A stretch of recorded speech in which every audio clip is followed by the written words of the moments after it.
Guys, welcome back to my channel. So as I promised on my Insta story, I said I was going to explain the whole process of the driver's license theory test, whatever. So I'll just take it from the top here. So first things first, if you want to drive in England, the first thing you need to apply for is a provisional driver's license. Now that's you're going to apply for that online on the DVLA website. So you can always just go to gov.uk and search, or just Google search provisional driver's license. Is going to come up. So you need to be at least 15 years and 9 months old. You need to be able to read a number plate from 20 meters away, and you need to have legally lived in the UK for at least 185 days in total in the past 12 months. So those are the criteria you need to be able to apply for a provisional license. Now that provisional license is what you use to learn how to drive, because if you're caught on the road, like, that is like your license to learn how to drive. It's not like back home in Nigeria where you just go to driving school and they teach you how to drive and then you apply for like a driver's license and that's it. No, here you need to apply for a provisional license, and a provisional license costs £34. So like I said, you need to apply online and you pay online as well. So, and you need an identity document, so maybe your passport or your BRP. So you need to like have those handy, and then address. So address is where you've lived for up to the last 3 years, so even your Nigerian address as well. And then you might be asked for additional information such as NI if you know it, and then you get a confirmation email from DVLA, and then your license should arrive within a week and all of that. So basically these are just the basics. So after you have your provisional license, it's advisable for you to, like, start your what's it called now, like start preparing for your theory tests. So it's so the whole grading system for the driver's license is, first of all, theory test and then a practical test. So the theory test is divided into two components. The first one is like the multi-choice question, and then the second one is the hazard perception, which is the harder one, if I do say so myself. Then the practical one comes after you have passed your theory test, and that one on its own is, I think it's £63 or something thereabouts when I checked last. Then yeah, I think that's that. So back to the theory test, because that is what I've done. So I'm just here to share my ideas and information and everything. So I actually registered for this theory test about 3 months ago, but on the day I was supposed to have the theory test, I had a shoot, so I had to cancel. Then I decided to rebook another one. And you need to, when you're booking your test, just know that you may not find a slot within the next 2 weeks. It's usually booked out, so maybe in another 3 weeks. So when I booked for the one I had, it was like 3 weeks away, and I just kept stalling, like time day till it was like 3 days to that time, and then my calendar reminded me and I was like, oh shit, I have this test in a few days. So basically I advise you to give yourself ample time to study, because you may underestimate the test and then you come and fail, and then they will blame Ruth because Ruth did TDB and she passed. So I don't advise you to do that. Secondly, there is an app called Theory 4-in-1. So once you just go on your app store and check Theory 4-in-1, it shows you the app, and you buy it one-off. I think it costs £4.99, so it's just a one-off buy. And basically this app has 762 multiple choice questions.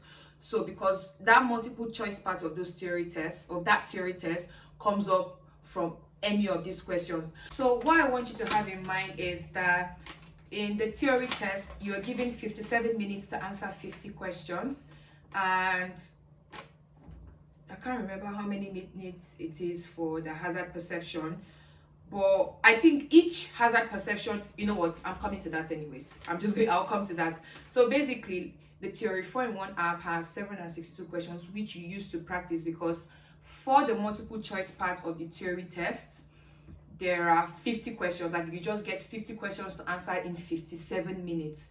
So those questions could come from any of those 762 questions. So you need to practice. And what I realized was that a day before my test, I literally finished, I revised, because I had revised those questions earlier on, when I was preparing for the first test. Then a day before, I now looked at those 700 questions in like 3 hours, because some of the questions are just like common sense questions that you can just answer offhand, like I don't know, like if you are at a zebra crossing or pelican crossing and there are people waiting to cross, what do? There are options like you patiently wait for them, some say honk at them, go past, and all of that. And some questions you just know, it's obviously that you just wait for them, even though some of you won't, but you obviously just the answer is wait for them and all of that. So basically that's that part of the theory question. And some of the questions are a bit tricky in that multi-choice part because they can twist it. What I'll say is this Theory 4-in-1 app, you are able to, I'm going to put a tiny demo demonstrating how I use it, but it's usually quite self-explanatory. And also when you download the app, you have an intro. So when you are practicing the questions, you can practice the questions by category, by like maybe if you're practicing by alertness or by anything like road markings and all of that, or you can practice all the questions, whereby you can practice 10 questions at a time, 20 questions at a time, 30 questions at a time. And also when you're going through the questions, you can flag off questions you want to revisit later, or a question that you think you may not be able to remember the answer even after you've passed it and you want to always revisit. You can favorite some questions that you always want to come back to refresh your memory. Do you get? So it's quite easy. And then you have all the options. You can set it that if you tap on a question or an option that is wrong, it alerts you, so you can recheck your answer again and all of that. So the app literally has a lot of things. It has different sections for I think for roads, for the traffic signs, like all traffic signs there with their explanations and everything like that. So here we go to the Theory 4-in-1 app already downloaded on our phone. Some information here, and basically this is the main screen. So let's go with road signs, and you can select from any of the options. You can find any sign you're interested in, and you can always tap on it for more information. So this gives you details about a sign and everything, and you can also do quizzes on road signs. So back to main menu now, we go for theory tests, practice all questions. So like I said, these are the categories of the questions. So you see you have all categories. You can select all categories. You can select alertness. If you want to select just videos, you want to select attitude, you want to select hazard awareness. So you can do it however you want it. And when you come here, you can do all questions, which is all 700 questions will be coming back to back. You can do 20 questions, 10 questions, 40 questions. So they keep coming.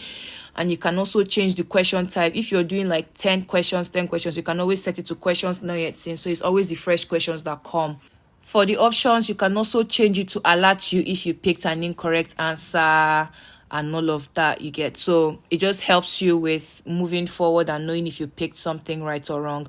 So for example, for this question now, I will pick the right answer, so you can see how it progresses to the next question when you pick the right answer. And the right answer for this question is red. You see, it gives you a green tick as you go. So for this question, I will pick a wrong answer, so you can see the prompt. It will show you when you pick a wrong answer. And I'll also like this question, that's the red heart, or that I in a comment box for more information on that question if I'm not sure, like just to understand. Or you can also flag it, which is that tiny logo there as well. So I've picked the wrong answer. You see, it gives me a prompt to try again or to show me the answer. So this sometimes helps me, as I like to go back to the question, and you see it shows you the one you picked and it shows you the right answer. So moving forward, I'll just answer a few more questions and we can see, how this progresses. So eventually at the end of the question, when you finish You can go back to review the flagged questions like I said, or you can press no and it takes you to see how many questions you've answered. Oh my god, I just said questions. It shows you how many questions you've answered in total, and you can always review the correct ones, you answer the incorrect ones, the flagged ones. So it is quite easy to use. Once you just play around with the app, you'll be able to do it. Then also the hazard perception parts now of the theory test now. So for the hazard perception parts, you have you are given 14 clips, and the whole idea behind the hazard perception is that they want to test you to see how quick you respond to a developing hazard. So now they literally play clips for you, and there may be someone trying to run across the road. That's the developing hazard, because that may cause you to slow down. So anything on the road that may cause you to slow down, reduce your speed and all of that. And also because when you see that hazard, you click. I have heard people say that sometimes when you click too much on a particular clip, like on a particular video that you're being shown, they can disqualify you. So if you click more than 10 times or something like that, it may disqualify you. So I went on YouTube and then I checked some videos, which I will link below. One of the videos gave an example of how, like, what he thinks the maximum amount of clicks should be when you see a hazard developing. So there is this 3-click rule, because each out of the 14 videos you're shown for your hazard perception test, 13 of them have one developing hazard and one of them has 2 developing hazard. So from each of the 13 videos, you are able to earn 5 points or below. And then for that other one, for the one clip that has 2 developing hazards, you earn 10 points if you click on the right time. So now this 3-click rule that I learned was that the moment you have to literally pay attention. The moment you see something that may be a developing hazard, though it may not be there, like there are several hazards in one video, like it can be sometimes confusing, because you may see a warning sign of like a double bend, which is warning you to slow down because like you're approaching 2 bends, but that may not necessarily be the main hazard they are marking for. It may be someone running across the road. So the moment you sight, like you're driving, like because the car is moving, so the moment you like sight a pedestrian, you click 1, 2, 3, so that even once you click, the pedestrian is there. The second click, the pedestrian is walking, which you're aware now that it is a developing hazard. So you are able to get that 5 points between those 3 clicks. So, I'll just link. What am I saying? I feel like I'm yammering up and about without saying anything, but I'm going to put a link to the videos I watched for hazard perception that helped me understand how the test goes on in the main like mock test. So I watched some videos on YouTube and I'll just tag them so you're able to understand how this happens. Then after I watched those videos on YouTube, I went back to the Theory 4-in-1 app and I went to the hazard perception section, and there you have CGI videos and real life videos which they use for like the hazard.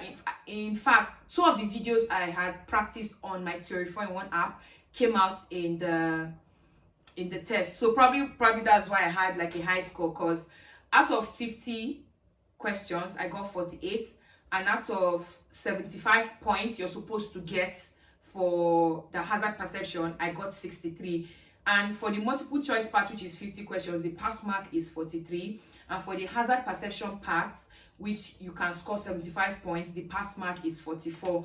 So literally I just went back to my Theory 4-in-1 app and I watched all the CGI videos and the real life videos. So you just watch the videos and you click, and after that you can review the video to see where you clicked too early and where the main hazard they were going for was. So the app was, I swear, it was really helpful doing that. I practiced all the questions, and I'm going to show you guys how my mock test was, because I got like 4 stars and 5 stars in most of my clips. So I literally just got the hang of it. The moment you see a hazard, you click, but don't click more than 3 clicks. And then you can click more than 3 clicks in a video, but at the same time of clicking a hazard, don't do it too much because they may disqualify you and then you get 0 points for that particular video, but you can get, you know, your next point on the other one, and so on and so forth. So that is all for the Theory 4-in-1 app. And then another thing is there's this woman called Theory Test Practice with Annie. I literally found her on TikTok. So this woman does TikTok lives, and her whole page is just tips. It was from her I learned how to recognize the studs on the motorway, central reservation, slip road, in between lanes, and on the hard shoulder. Like, she has acronyms and things. So literally just going through her page, and I was like, wow. So even when she does lives on TikTok, she saves it and she uploads it on her YouTube. So literally, I mean, the lives are quite long because, you know, there's like discussions in and out, but she does mock tests on her lives and everything. So I was able to practice, just watch her casually. And I'm telling you guys, I did this thing between 2 days because I was on my way back from Birmingham on Wednesday, and that was when I started. On Wednesday morning was when I watched the practice videos on hazard perception and the multi-choice part of the theory test. I literally just went on YouTube and just looked for videos and practiced some more. Then by the time I got home, I slept, and then I woke up. Then I did the whole 700 questions again just to refresh my memory, and then I flagged questions that were sometimes confusing to me, and then those questions that were sometimes confusing to me, I visited them again, like the next day, like an hour to my test, just to refresh my memory. So after I had done those theory parts, because like I said, I feel it's the easier parts of the test, and then after I did that, I just went back to hazard perception and I practiced all through. So I literally did this between Wednesday and Thursday, and because I booked my test for 8 p.m, I knew that I had like almost the whole of Thursday to practice for this thing before I went for it. So like that gave me ample amount of time. So if you are the type that likes to work under pressure, you can try that. But if you don't want to risk it, because it's very easy to fail. There was someone I met at my center who failed. If you don't want to fail, you can give yourself ample amount of time. So ample amount of time, the Theory 4-in-1 app, and then Theory Test Practice by Annie. And then also bear in mind to pay attention to trick questions. You may think you know a question, but the way they will twist it, I think there was one question they asked. The way they twisted it, I was like, I know this thing. Like, I've practiced this question multiple times on the app, but the way they included it in the tests, it wasn't sitting well with me, and I'm pretty sure I probably failed it. I'm not even sure, since I failed 2 out of that category. I don't even know which one I failed, but sometimes they can be very tricky. And then for the hazard perception, you have to pay attention. Like, you're literally looking at the screen, and you're clicking, click, click, click. You're literally looking at anything that develops. And then also, lest I forget, you don't fail. Like on the hazard perception, even if you click on something that is not a developing hazard, you don't need to worry. They're not going to score you 0 on it. Also, when practicing the hazard perception, I would advise maybe you try to use like a tab, not a phone, a tab or a big computer, because on my phone I realized that even when I was practicing, some of the things, because like my phone was not wide enough to give me that big view, some of the hazards, when they're developing, I'll not see them well because they're probably blurry behind. But then if you have like an iPad or computer, I don't know, I think the Theory 4-in-1 app works on computers. I think you can try using that, so you can have like a better view of how to practice for this thing as well. So yeah, basically that's it about the whole theory tests shenanigans, and I did very well. I'm very happy because I was really determined to pass this thing on the first try. I was like, I'm not going to pay for this thing for the 3rd time ever again. So I'm really happy I am done with this. So next up for me now is my practical test. But before my practical test, because so you're supposed to, before your practical test, you're supposed to like already be learning how to drive. Find an instructor you've paid that teaches you how to drive. But me, I already know how to drive from back home in Nigeria. Even though the lanes are switched there, left hand drive, right hand drive, it messes up your head. Like, you'll be so confused. But then I can't remember who it was that told me of a trick to use, that whether you're on a left hand drive or on a right hand drive, you are always in the center of the road. So just take a moment to think about this. You as a driver, you are always in the middle of the road. If you ever find yourself in a country where they drive on the right and you realize that you are on the, when you're driving, you're flipped on the other direction, know that you're on the wrong lane. You as a driver, you're always at the center of the road. So just take a moment to think about it. When you enter the bus, look at where your driver is positioned and look at where the center of the road is. Even on the other hand, you're always at the center of the road. Think about when you were in Nigeria or wherever you were where they do left-hand drive. When you're driving, you are literally at the center of the road. So just think about it and then it all makes sense. So that really helps me. Whenever I wanted to take a turn, I'm like, what turn would I take that will put me in the middle of the road? I'm like, oh yes, it's that one, and then I just go. So for me now, I'm just going to, I already got an instructor and I've messaged him, told him I'm already familiar with driving, and I also drive here as well, like around the house, errands, gym, and back and forth. So I'm going to have one lesson with him so he can assess me and know how many lessons I need, because all I need now is just to be, you know, really familiar with the road rules. Nigeria, nobody pays attention to that. So here I didn't even do driving test in Nigeria. Like I just went to apply for my license after, like I didn't do, well, you know, when you need to do a test before they give you the license, I didn't even do that one. After I went driving for 2 weeks. Later, I drove for like 2 years without my license, and I never got stopped. Then I went to get my license and I didn't do any test to prove that I could drive. I got my license, so it was really easy. But here, people fail the test. Like I think sometimes if they tell you to take a right turn and you don't look left and right well and trafficate, like that can literally make you end your test. So I'm just going to have lessons with him so he can tell me the do's and don'ts in a practical test, do's and don'ts on the road and all of those things. And hopefully, I'm very sure my first try, my first test, I'm going to pass it. And yeah, that's that. And I hope this video has helped someone out and it has answered your questions, because when I put this thing up on my story, people were asking me, oh, what apps did you use, oh, how was it, what did you do, blah blah blah, and all of that. So I really hope this video has helped someone that needed it, and I wish you all the best in your test. Bye.